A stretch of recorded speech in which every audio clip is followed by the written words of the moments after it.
राधा कृष्ण का मिलन तो बस एक बहाना था, दुनिया को प्यार का सही मतलब जो समझाना था। राधा के सच्चे प्रेम का यह इनाम है, कान्हा से पहले लोग लेते राधा का नाम है। प्रेम एक ऐसा अनुभव है जो मनुष्य को कभी परास्त नहीं होने देता, और घृणा एक ऐसा अनुभव है जो मनुष्य को कभी जीतने नहीं देता। इंसान का मुश्किल वक्त उसके लिए एक दर्पण की तरह होता है जो हमारी क्षमताओं का दर्शन हमें करवाता है। इस पूरे ब्रह्मांड में ऐसी कोई ताकत नहीं जो इंसान की इच्छाओं की पूर्ति कर सके, क्योंकि इंसान की इच्छाएं एक समुद्र के समान होती है जिसे कभी भी भरा नहीं जा सकता। अगर आप जीवन में असफल होते हैं तो आपको दोबारा प्रयास करने में कभी घबराना नहीं चाहिए, क्योंकि जब आप दोबारा प्रयास करते हैं तो आपकी शुरुआत सुनने से नहीं बल्कि आपके अनुभव से होती है। इस संसार में मनुष्य किसी भी रूप में बड़ा नहीं होता, बल्कि मनुष्य के पीछे जो ताकत खड़ी होती है वो ज्यादा बड़ी होती है। जिस व्यक्ति के पास संतुष्टि नहीं है उसे कितना भी मिल जाए वह असंतुष्ट ही रहेगा। स्वार्थ से रिश्ते बनाने की कितनी भी कोशिश करे वह कभी नहीं बनते, और प्रेम से बने रिश्तों को कितना भी तोड़ने की कोशिश करे वो कभी नहीं टूटते। जब हम स्वयं जीवन के शिल्पकार हैं तो चलो हम अपनी मुश्किलों को हराते हैं, जीवन में मुस्कुराते हैं। जो मन को नियंत्रित नहीं करते उनके लिए वह शत्रु के समान कार्य करता है। उससे मत डरो जो वास्तविक नहीं है, ना कभी था ना कभी होगा। जो वास्तविक है वो हमेशा था, उसे कभी नष्ट नहीं किया जा सकता। कृष्ण ने दुष्टों को भी अपनी गलती सुधारने का मौका दिया, क्योंकि वो किसी मनुष्य को नहीं उसके अंदर के बुराई को मारना चाहते थे। शब्द उतने ही बाहर निकालने चाहिए जिन्हें वापस भी लेना पड़े तो खुद को तकलीफ ना हो। जीवन में कभी भी किसी से अपनी तुलना मत कीजिए। आप जैसे हैं सर्वश्रेष्ठ है। बड़प्पन वह गुण है जो पद से नहीं संस्कारों से प्राप्त होता है। परायों को अपना बनाना उतना मुश्किल नहीं है जितना अपनों को अपना बनाए रखना होता है। हमेशा छोटी छोटी गलतियों से बचने का कोशिश किया करो, क्योंकि इंसान पहाड़ों से नहीं पत्थरों से ठोकर खाता है। रिश्तों को निभाने के लिए वक्त निकालिए, कहीं ऐसा ना हो जब आपके पास वक्त हो तो रिश्ता ही ना बचे। वक्त और अपेक्षा बदलते ही सबके असली चेहरे सामने आ जाते हैं, या फिर हम में कुछ कमी आ जाती है, या वो अभिनय अच्छा करने लगते हैं। जहां एक निराश मनुष्य किसी भी कार्य में उसका दुष्परिणाम खोज लेता है, वहीं जिज्ञासु और आशावादी मनुष्य हर मुश्किल कार्य में भी एक अवसर खोज लेता है। किसान की भी क्या मजबूरी है, यहाँ उसकी छत टपकती है फिर भी बरसात की दुआ भगवान से करता है। अध्यापक और जीवन में बस इतना ही अंतर है, अध्यापक उपदेश सिखाकर परीक्षा लेता है और जीवन परीक्षा लेकर उपदेश सिखाती है। घमंड में डूबे मनुष्य को ना तो स्वयं की चूक दिखाई देती है, ना ही दूसरों की कोई बात अच्छी लगती है। हमारे जीवन की सबसे बड़ा सौभाग्य आपको पता है क्या है? कि जब हम रूठ जाएं तो हमें मनाने वाला भी कोई होना चाहिए। पीड़ा जब होती है जब स्वयं को चोट लगती है, वरना दूसरों के तो सिर्फ रक्त ही नजर आते हैं, उनकी पीड़ा नहीं। संसार को समझने से पहले स्वयं को कठोर कर लो, नहीं तो ये संसार कुचल के रख देगा आपकी हिम्मत को। सुगंध से हमारे कपड़ों का महकना कोई बड़ी बात नहीं है, आनंद तो तब आएगा जब आपके आचरण से सुगंध आए। कथन तो मैं भी साधारण ही करता हूं, बस समझने वाले इसे असाधारण बना देते हैं। सूरज कितना भी तेज हो क्या महासागर को सुखा सकता है? उसी तरह आशा का सागर एक असफलता से खाली नहीं हो सकता। किसी पर भी पक्का विश्वास नहीं करना चाहिए, क्योंकि नमक और शक्कर का रंग हमेशा एक जैसा ही होता है। इस दुनिया में अक्सर लोग किसी को याद करके भूल जाते, लेकिन उसका हिसाब लगाना कभी नहीं भूलते। किसी ने भगवान से पूछा कि तुम्हारे सबसे करीब कौन है? पता है भगवान ने क्या कहा? वो मनुष्य जिसके पास बदला लेने की शक्ति हो और फिर भी उसने किसी को माफ कर दिया। इस दुनिया में मैंने अपने काम से काम रखने वाले लोगों को भी देखा है।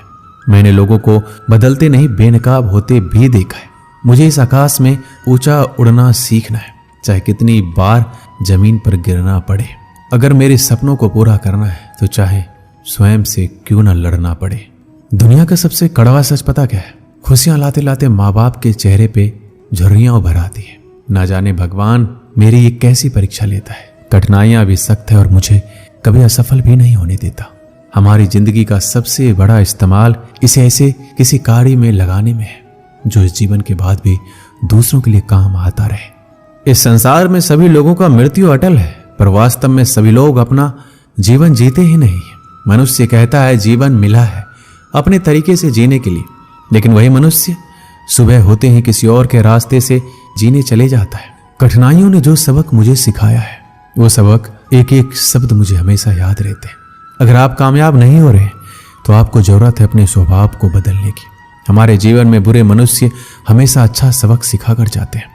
हमें हमारा रास्ता भी सही चुनना चाहिए, क्योंकि कभी हमारे इच्छित लक्ष्य रास्तों में ही मिल जाते हैं। सफल होने में आनंद तो तभी है जब सारी दुनिया आपको असफल करने पर जुटी हो।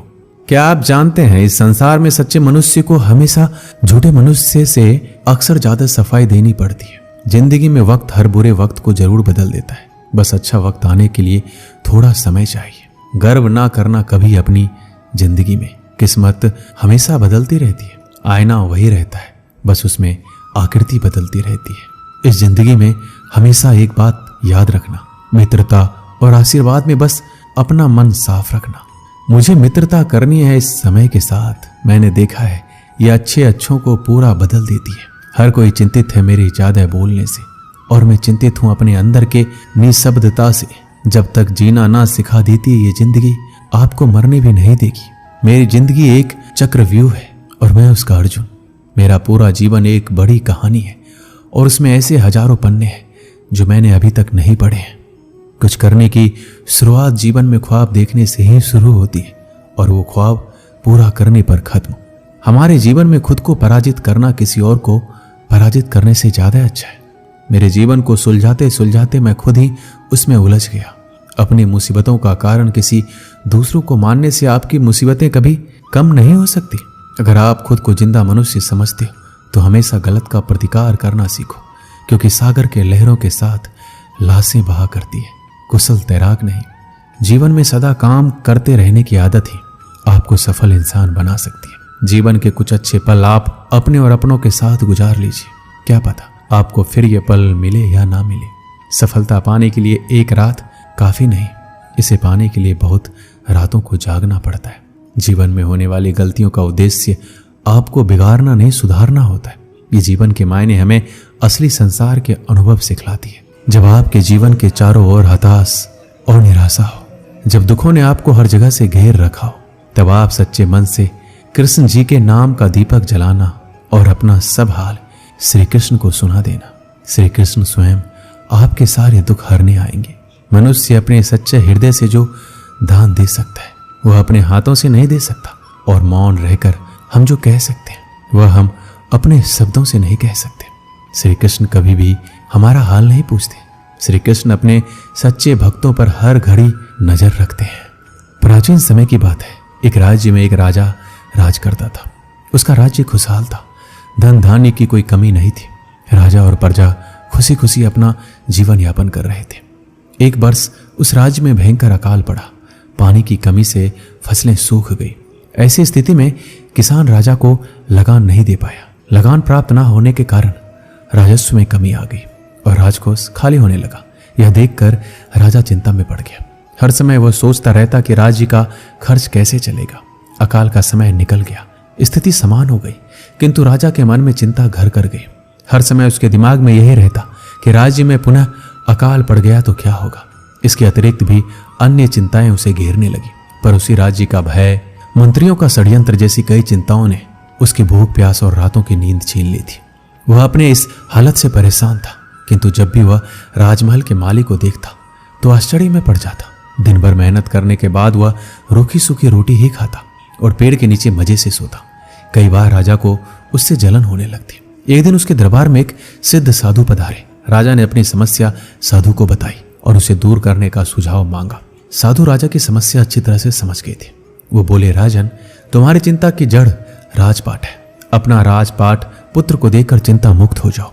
इस पर राजा बोला, गुरुवर, मेरा पुत्र मात्र 5 वर्ष का है, वह अबोध बालक राजपाट कैसे संभालेगा। साधु बोले, तो फिर ऐसा करो, अपनी चिंता का भार तुम मुझे सौंप दो। राजा तैयार हो गया और अपनी राजपाट साधु को सौंप दिया। इसके बाद साधु ने पूछा, अब तुम क्या करोगे। राजा बोला, सोचता हूं कि अब कोई व्यवसाय कर लो, लेकिन उसके लिए धन की व्यवस्था कैसे करोगे। अब तो राजपाट मेरा है, राजकोष के धन पर भी मेरा अधिकार है। राजा ने उत्तर दिया, तो मैं कोई नौकरी कर लूंगा। तब साधु ने कहा, यह ठीक है, लेकिन यदि तुम्हें नौकरी ही करनी है तो कहीं और जाने की आवश्यकता नहीं है, यही नौकरी कर लो।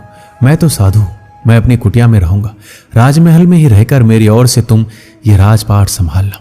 राजा ने साधु की बात मान ली और साधु की नौकरी करते हुए राजपाट संभालने लगा। साधु अपनी कुटिया में चले गए। कुछ दिन बाद साधु पुनः राजमहल आए और राजा से पूछा, कहो राजन, अब तुम्हें भूख लगती है या नहीं? तुम्हारी नींद का क्या हाल है? राजा ने कहा, गुरुवर, अब तो मैं खूब खाता हूं और गहरी नींद सोता हूं। पहले भी मैं राजपाट का कार्य करता था, अब भी करता हूं। राजा ने अपनी स्थिति बताते हुए प्रश्न भी पूछ लिया, फिर ये परिवर्तन कैसे? ये मेरी समझ के बाहर है। साधु मुस्कुराते हुए बोले, राजन, पहले तुमने काम को बोझ बना लिया था और उस बोझ को हर समय अपने मानस पटल पर ढोया करते थे, किंतु राजपाट मुझे सौंपने के उपरांत तुम समस्त कार्य अपना कर्तव्य समझकर करते हो, इसलिए चिंता मुक्त हो। इस कहानी से हमें क्या सीख मिलती है? जीवन में जो भी कार्य कीजिए अपना कर्तव्य समझकर कीजिए, ना कि बोझ समझकर।